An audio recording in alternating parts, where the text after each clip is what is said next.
Bayangkan, di tengah panasnya padang pasir, di sebuah zaman yang jauh sebelum kita lahir, ada kisah tentang seorang nabi yang namanya jarang kita sebut, tetapi perannya sangat besar dalam sejarah umat manusia.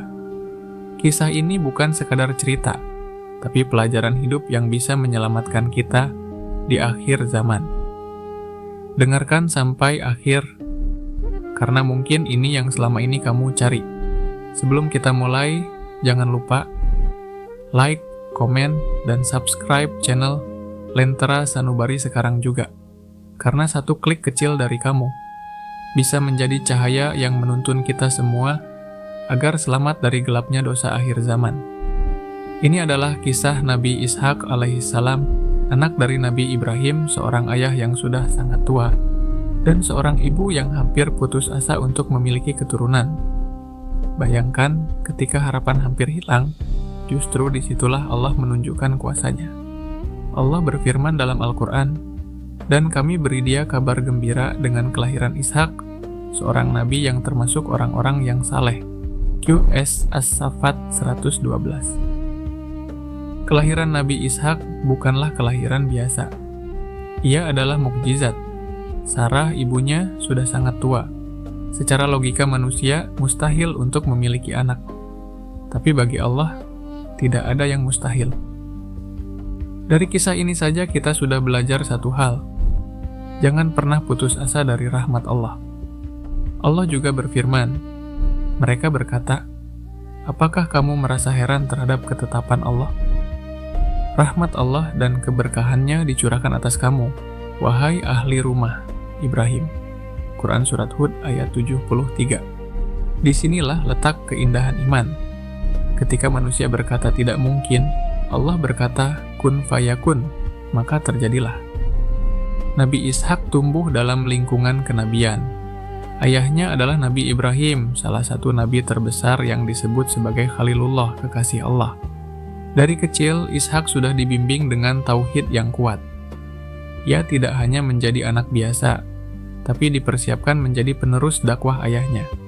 Bayangkan hidup di zaman itu, di mana banyak orang menyembah berhala, mengikuti hawa nafsu, dan jauh dari kebenaran. Namun Nabi Ishak tetap teguh. Ia tidak goyah, tidak ikut arus, dan tidak takut untuk menyampaikan kebenaran. Allah berfirman, "Dan kami telah memberikan kepadanya Ishak dan Yakub sebagai tambahan. Dan masing-masing kami jadikan orang-orang yang saleh." Quran Surat Al-Anbiya ayat 72. Dari ayat ini kita tahu bahwa Nabi Ishak bukan hanya seorang anak, tapi juga seorang nabi yang dipilih langsung oleh Allah. Bahkan keturunannya pun menjadi para nabi, termasuk Nabi Yakub dan Nabi Yusuf. Ini adalah keluarga yang penuh berkah. Tapi, apakah hidup mereka mudah? Tidak. Setiap nabi diuji. Setiap orang beriman diuji, dan disitulah nilai dari iman itu terlihat. Nabi Ishak menghadapi kaumnya yang masih banyak tersesat. Ia harus berdakwah, mengajak mereka kembali kepada Allah, meninggalkan penyembahan berhala, dan hidup sesuai perintahnya. Tapi seperti kebanyakan nabi lainnya, dakwah itu tidak selalu diterima dengan mudah.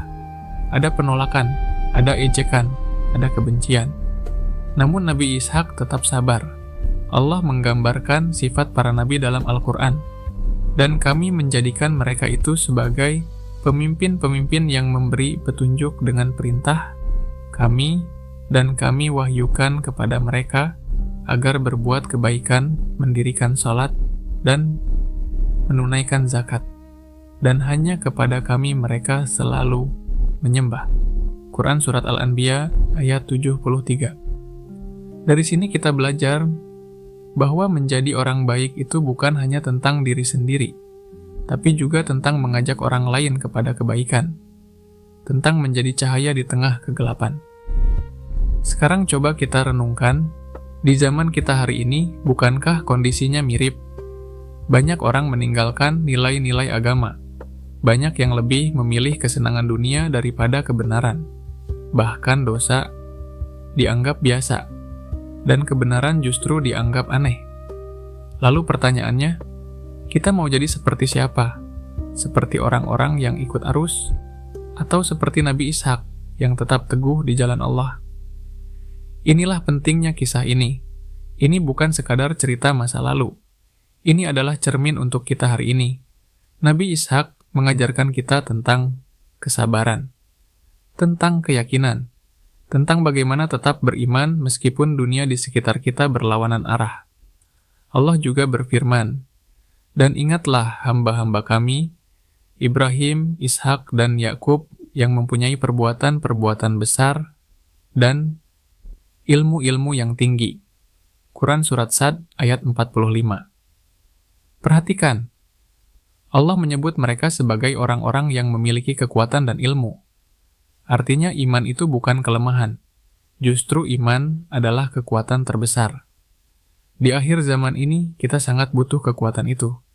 Kita hidup di era di mana godaan ada di mana-mana. Dari layar kecil di tangan kita, dari lingkungan sekitar, dari gaya hidup yang menjauhkan kita dari Allah. Kalau kita tidak punya iman yang kuat, kita akan mudah terseret. Dan disinilah pentingnya kita kembali belajar dari para nabi. Nabi Ishak tidak hidup di zaman yang mudah, tapi ia tetap bertahan. Ia tetap taat. Ia tetap menjadi hamba yang dicintai Allah. Dan kabar baiknya, kita juga bisa seperti itu. Tidak harus jadi nabi, tapi kita bisa meneladani mereka. Mulai dari hal kecil, memperbaiki sholat, menjaga lisan, menjauhi dosa, dan terus belajar. Karena setiap langkah kecil menuju Allah itu sangat berarti. Dan ingat, Allah tidak melihat seberapa besar kita berubah, tapi seberapa tulus kita berusaha. Kisah Nabi Ishak juga mengajarkan kita tentang pentingnya keluarga yang beriman. Lihat bagaimana Nabi Ibrahim mendidik anaknya. Lihat bagaimana Nabi Ishak melanjutkan perjuangan itu. Dan bagaimana Nabi Yakub meneruskannya lagi. Ini adalah rantai kebaikan yang tidak terputus. Sekarang bayangkan, kalau kita mulai dari diri kita sendiri, lalu kita ajarkan kepada keluarga kita, lalu kepada anak-anak kita. Bukankah itu juga bisa menjadi rantai kebaikan?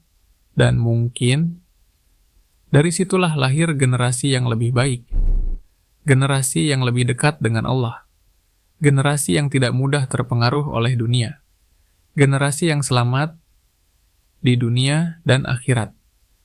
Sebelum kita akhiri, ingat satu hal. Hidup ini singkat, dunia ini sementara. Tapi akhirat itu selamanya. Jangan sampai kita menyesal nanti. Jangan sampai kita baru sadar ketika semuanya sudah terlambat. Mulailah sekarang.